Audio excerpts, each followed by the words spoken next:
I enjoy watching Snowflake accounts just as much as the next guy, but strangely always feel extremely jealous of the restrictions, the goals, and the ending success that most accounts achieve.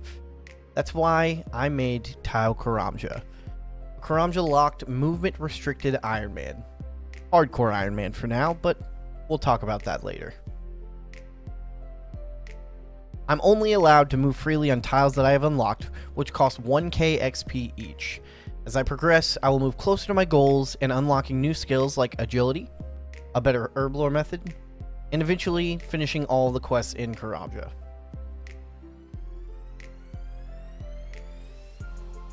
I'm not planning on playing super careful or sweaty to keep the hardcore status, but I would like to at least see how long it lasts. I chose to get rid of everything in my inventory except for a tinderbox, axe, and eventually you'll see I buy back a net that I should have kept in the first place. My goal is to thieve until I can reach the trees and then push towards either fishing platform or make it all the way to the bank, which is located in Tazar. Not sure if that's properly pronounced. From there, I honestly don't have much of a plan. I'm not like other RuneScape players. I can't smash out a single grind without doing other things, so you'll see me switch it up a lot.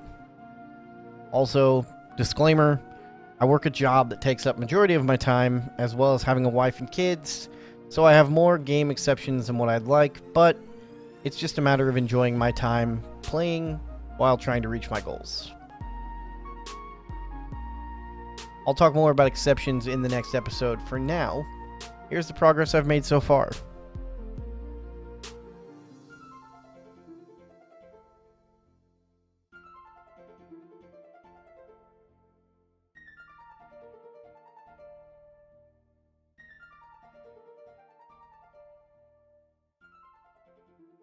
At this point, I'm feeling more comfortable with the progress I can make on the account, but I'm still unsure of what direction to head first. I have a few options. I can go to the fishing platform and start fishing and cooking, which will provide some pretty fast levels, which in turn will get me extra tiles quicker, but I also want to get to a bank as soon as possible. There's a reason this series is a normal Ironman instead of an Ultimate Ironman. I desperately need my bank. And trust me, I thought about it, but I just can't do it. Mad respect for all you Ultimates out there that can grind without a bank, but it is not for me. I'll most likely push towards the fishing platform because I'm unsure how many tiles it will actually take to get down to the bank. Once you get down into Zar, again, not sure if I'm pronouncing that correctly, there is probably another 40 or 50 tiles that you have to go from the cave entrance to the bank itself, so it's pretty far away. Fishing shrimp will be slow, but I'll have to do it until at least 40 fishing so I can start fishing lobsters. I'll most likely be banking the lobsters as it'll be my best free food option for quite some time. I know there is a shop, or rather a man in Brimhaven that sells cooked food, and I think he sells all the way up to swordfish. But then therein lies my next problem. I'm not really sure how to make money limited to just this area, and it's going to be a while before I can actually make progress into Brimhaven and further into Karamja. So if you have any ideas on how I can make money a little bit quicker, other than just pickpocketing the man, please let me know in the comments down below, because at this point I'm going to be very broke for a very long time.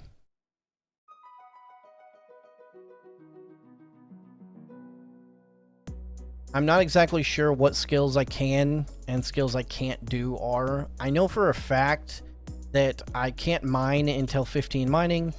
There's no hunter until I can reach implings, which I believe was barehanding at 17, I think is what it was. And it would be nice to get my Slayer high enough to kill the harpy bugs, because they do offer some best in slot that I can't get anywhere else. But for now, I'm just going to keep up this man grind and tree grind and hopefully figure out a plan of what to do next.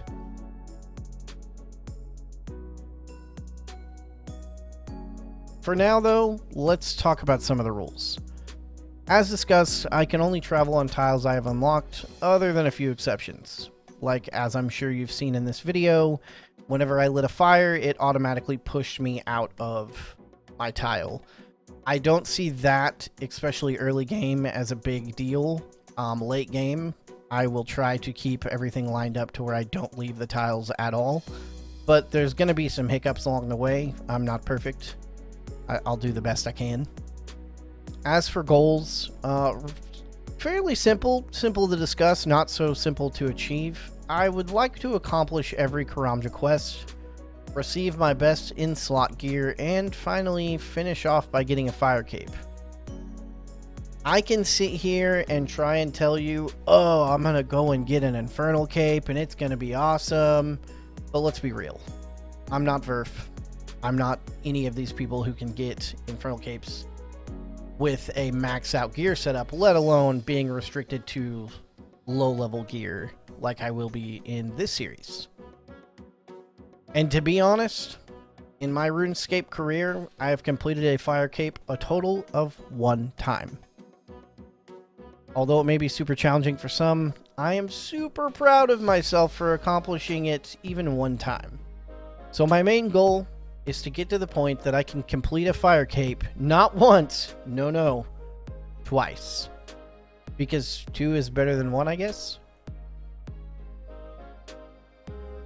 While I was going through and chopping, I realized, hey, I can get food. Which was great for a little bit of thieving, but mainly it was great for combat. I decided to get up to 5 strength just so I could hit something, and then I was like, hey, Tyrus helmet in the shop, not too expensive, only source of defense for quite some time. I know I can get a bronze med, but I don't think that's anywhere near the defense bonus as what the Tyrus helmet will give me. So I decided to go ahead and push towards 5 defense before I did anything attack. Also, not actually going to be able to wield anything other than an iron dagger, which I'm also going for. It will be my best in slot weapon other than the bronze axe, which I think has a high crush bonus. But yeah, combat's going to take a while. It's pretty slow, and I won't have very good gear for quite some time. So hopefully I don't go crazy killing hundreds upon hundreds of men and getting nothing in drops. This journey is going to be a long one, and I hope that I have convinced a few of you to come along this journey with me. If you have any thoughts, comments, ideas, any input whatsoever on this series, please let me know in the comments down below. I don't have the series fully planned out, so it'll be nice to get some ideas on how to move forward. Thank you so much for watching. I hope to see you guys next time.